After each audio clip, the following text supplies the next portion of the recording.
Hi, this is John Michael at ito ang JML Speaks, Faith That Moves, Truth That Lasts. Ngayon, ang topic po natin ngayon ay why you need to be saved. Bakit kailangan kang iligtas? Bago tayo makinig ng magandang balita, kailangan muna nating marinig ang masamang balita. Walang doktor na makakagamot sa iyo kung tatanggihan mo na may sakit ka. At walang tagapagligtas na magkakaroon ng kahulugan sa buhay mo kung hindi mo aaminin na kailangan mong maligtas. Ito ang problema sa maraming tao. Iniisip nila, okay naman ako, mabait naman ako, may mga masahol pa nga sa akin eh. At dahil doon, hindi nila nararamdaman ang pangangailangan ng tagapagligtas. Kung ano talaga tayo sa harap niya. Sa Romans 3, si Pablo ay nagbibigay ng diagnosis ng buong sangkatauhan. At hindi ito magaan. Pero kapatid, ang mahirap na katotohanan ito ang magbubukas ng pinto sa pinakamagandang balita. Ngayon, tatlong bagay ang ating titingnan. Una, no one is righteous. Pangalawa, no one understands. Pangatlo, all have sinned. Una, no one is righteous. Romans 3:10, as it is written, none is righteous, no, not one. Pansinin mo ang mga salita, kapatid. None, not one. Walang isa man, wala. Ito ang pinakamalawak na pahayag na maaaring gawin. Hindi sinabi ni Pablo na kakaunti lang ang matuwid. Hindi niya sinabi ang masasama ay hindi matuwid. Sinabi niya walang isa man. At kapansin-pansin, kapatid, na sinipi ni Pablo ang lumang tipan dito. As it is written, kinukuha niya ito mula sa Psalm 14 at Psalm 53. Ibig sabihin, hindi ito bago. Ngayon, pinapalitaw ng ibang leader, ng ibang relihiyon, ay ito daw ay para sa mga atheista lang. No, hindi ito para sa mga atheista, kundi para ito sa lahat ng mga tao. Ito ang pahayag ng Diyos mula pa noon. Walang taong matuwid sa kanyang harapan. Kapatid, ang problema natin ay hindi na kung kulang tayo kumpara sa ibang tao. Ang problema ay kulang tayo kumpara sa Diyos. Kapag inihambing mo ang sarili mo sa kapwa mo, baka mukha kang mabuti. Pero kapag inihambing mo ang sarili mo sa banal na Diyos, doon lumalabas ang totoo. Sa tabi ng ibang tao, okay tayo. Pero sa tabi ng kabanalan ng Diyos, lumalabas ang ating dumi. Kapatid, tanungin mo ang sarili mo, kanino mo inihahambing ang iyong sarili? Kung ang standard mo ay ang kapwa mo, palagi kang makakahanap ng mas masahol pa sa'yo. Mas masahol pa para maging okay ang pakiramdam mo. Pero ang tunay na tanong ay hindi, mas mabuti ba ako kaysa sa kanya? Ang tanong ay, matuwid ba ako sa harap ng Diyos? At ang sagot ng kasulatan ay malinaw, walang isa man. Hindi ito tinutukoy sa mga ateista na hindi naniniwala sa Diyos. Lahat ito, walang isa.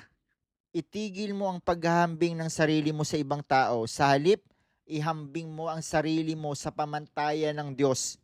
Ang perpektong pag-ibig ang ganap na kabanalan. At kapag nakita mo kulang ka, huwag kang panghinaan ng kalooban, huwag kang panghinaan ng loob.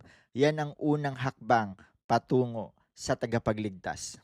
Second point, no one understands. Romans 3:11, no one understands, no one seeks for God. Dito lumalalim ang diagnosis.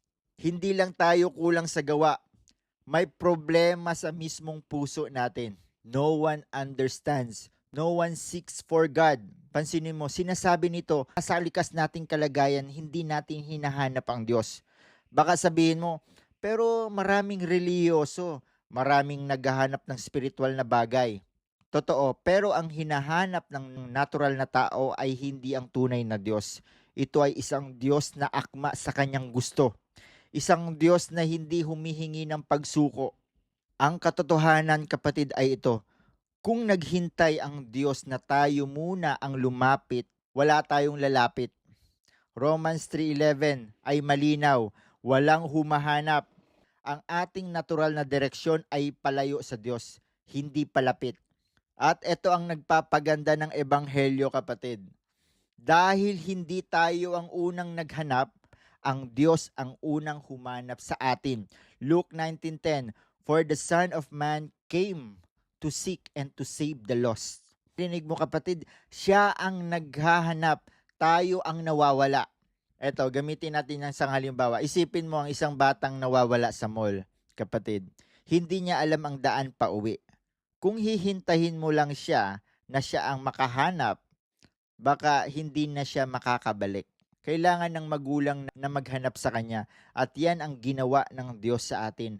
Habang tayo ay ligaw at hindi siya hinahanap, hinanap niya tayo. Kung ikaw ay Kristiyano ngayon, itanong mo sa sarili mo, paano nangyari yon? Hindi dahil mas matalino ka o mas spiritual ka kaysa iba. Nangyari yon dahil hinanap ka ng Diyos habang ligaw ka pa. Ang buong kaligtasan mo ay nagsimula hindi sa iyong paghahanap sa Kanya, kundi sa Kanyang paghahanap sa iyo, kapatid. Kaya ngayon, magpasalamat ka sa Diyos na Siya ang naghanap sa iyo. At kung may minamahal ka na tila malayo sa Diyos, huwag kang mawala ng pag-asa. Ang parehong Diyos na humahanap sa iyo ay kayang humanap sa kanila. Ipanalangin mo sila dahil ang paghahanap ay gawa ng Diyos, hindi natin. Third point, all have sinned. Romans 3:23, "For all have sinned and fall short of the glory of God." At narito kapatid ang buod ng buong diagnosis. All have sinned at fall short of the glory of God. Una, all have sinned. Muli, ang salitang all, lahat. Hindi lang doon sa mga hindi naniniwala sa Diyos, kundi lahat. Walang exception. Ikaw, ako, ang bawat tao na nabuhay maliban kay Kristo. Ang salitang sin sa Griego ay hamartano, na ang literal na kahulugan ay sumablay sa target, gaya ng palasong hindi umabot. Pangalawa, fall short of the glory of God. Kulang tayo sa kalwalhatian ng Diyos. Ito ang pamantayan, kapatid. Hindi ang pagiging mas mabuti kaysa iba, kundi ang kalwalhatian ng Diyos mismo. At sino ang makakaabot doon? Walang makakaabot kahit isa sa kalwalhatian ng Diyos. Kailangan nating maintindihan kung gaano kalubha ito. Romans 6:23, "For the wages of sin is death." Ang kabayaran ng kasalanan ay kamatayan. Kapatid, hindi lang ito physical na kamatayan. Kamatayang spiritual. Second death. Pangalawang kamatayan. Hindi ito maliit na problema na kayang ayusin ng kaunting kabutihan. Ito ay utang na hindi natin kayang bayaran. Baka nararamdaman mong nahahatulan ka sa mensaheng ito. Pero pakinggan mo ito, kapatid. Ang layunin ng masamang balita na ito ay hindi para sirain ka, kundi para ihanda ka sa magandang balita. Ang taong hindi umaamin na may sakit siya ay hindi hihingi ng gamot. Ang taong hindi umaamin na kulang siya ay hindi hahanap ng tagapagligtas. Ang pag-amin sa iyong kasalanan ang unang hakbang patungo sa kaligtasan, kapatid. Aminin mo sa Diyos ang katotohanan tungkol sa iyong sarili. Hindi medyo may kulang ako, kundi makasalanan ako at kulang sa inyong kalwalhatian. Ang tapat na pag-amin na yon ay hindi wakas. Ito po ay pasimula, kapatid. Ito ay pasimula. Kung dito nagtapos ang kwento, wala tayong pag-asa. Lahat makasalanan, walang matuwid, walang humahanap, lahat nagkulang, lahat kulang.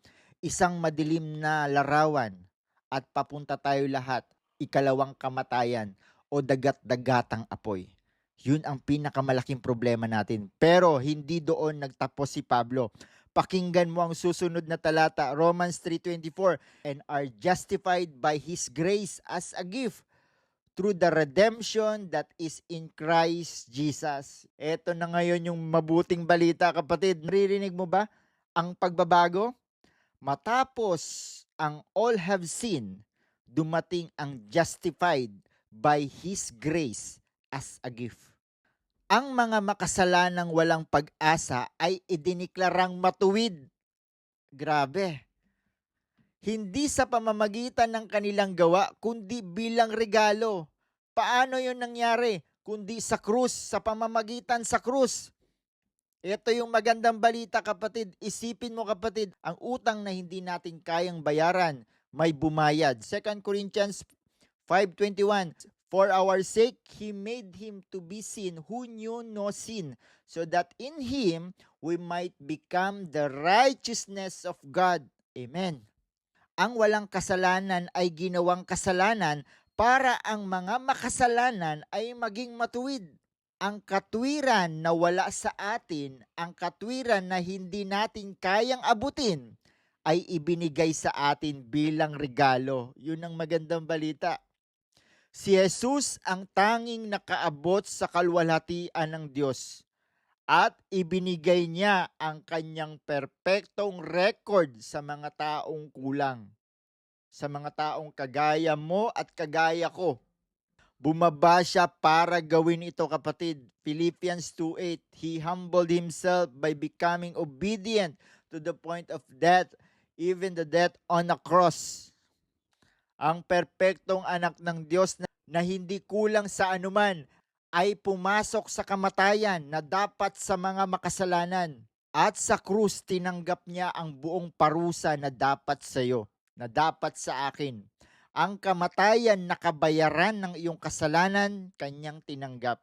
At habang binabayaran niya ang halaga, ang puso niya ay puno ng pag-ibig. Luke 23:34, hindi tayo magsasawang basahin ito.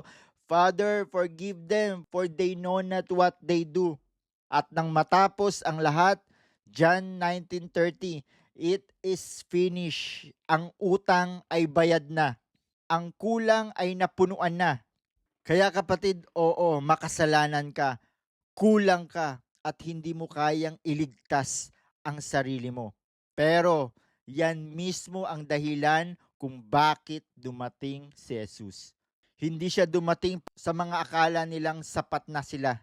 Dumating siya para sa mga umaaming kulang sila. Kung aaminin mo ang iyong pangangailangan, may tagapagligtas na handang tumanggap sa iyo, kapatid. Baka ngayon sa unang pagkakataon nakita mo ang totoong kalagayan mo sa harap ng Diyos. Hindi ka okay lang, kulang ka, gaya nating lahat, pero huwag kang matakot sa katotohanan yon. Dahil yan ang nagbubukas ng pinto sa biyaya.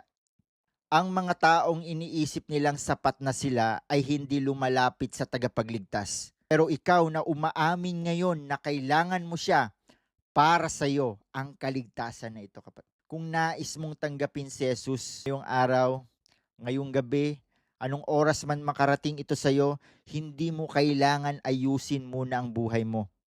Lumapit ka kung ano ka ngayon. Makasalanan na kumikilala sa kanyang pangangailangan. Mamaya or after nito, manalangin ka, kapatid, sa Panginoon na hindi mo kayang iligtas ang iyong sarili. Kailangan mo ng tagapagligtas. Kapatid, may malaki tayong problema. Kung hindi natin tatanggapin ang ating Panginoong Hesukristo na siya ay namatay dahil sa ating mga kasalanan at nabuhay ng ikatlong araw, kung hindi tayo naniniwala doon sa tinapos niyang gawa para bayaran sa ating mga kasalanan, delikado tayo. Yan po ang pinakamalaking problema kung hindi pa nakatanggap sa ating Panginoong Hesukristo. Ang kabayaran ng kasalanan ay kamatayan. Hindi lang kamatayang pisikal. Ito ay tumutukoy sa ikalawang kamatayan, sa dagat-dagatang apoy, kung saan ibubulid ang lahat ng mga taong hindi kikilala sa Kanya. Kasama si Satanas at lahat ng kanyang mga kampon. Kapatid, hindi pa po huli ang lahat. Kung naririnig mo man itong mensahe na ito, may pagkakataon pa. Bukas pa ang pinto sa iyo. Ang kailangan mo lang gawin, kapatid, lumapit sa Panginoon, kilalanin mo siya, tanggapin mo siya na iyong tagapagligtas, maniwala ka na inalay niya ang kanyang buhay ng ating Panginoong Hesus para sa atin na bayaran ang ating mga kasalanan, na dapat tayo yung nakapako sa krus, at dahil sa kanyang latay, nagsigaling tayo.